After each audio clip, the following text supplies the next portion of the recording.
Sempat viral di beberapa media sosial video berdurasi 30 detik penampilan Marawis di acara peresmian gereja di Tanjung Enim.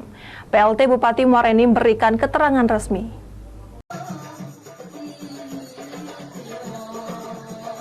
Beberapa waktu lalu sempat viral video berdurasi sekitar 30 detik di beberapa media sosial tentang penampilan Marawis di salah satu acara peresmian gereja di Kecamatan Lawang Kidul, Muara Enim, membuat beberapa tokoh agama serta netizen berkomentar miring.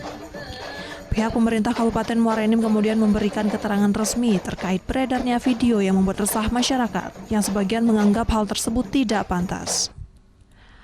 PLT Bupati Muara Enim Ahmad Usmarwi Kafa mengatakan pihaknya menyatakan bahwa penampilan Marawis tersebut bukan bagian dari ibadah yang dilakukan gereja, namun hanya sebagai bentuk kesenian dan kebudayaan.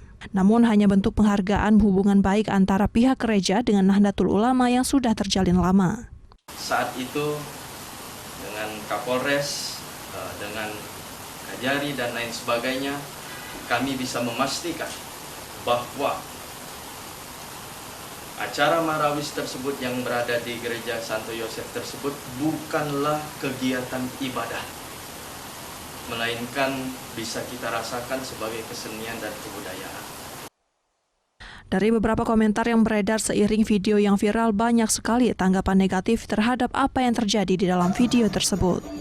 Banyak netizen beranggapan bahwa hal tersebut tidak pantas dilakukan, meskipun itu hanya satu bentuk toleransi antar umat beragama.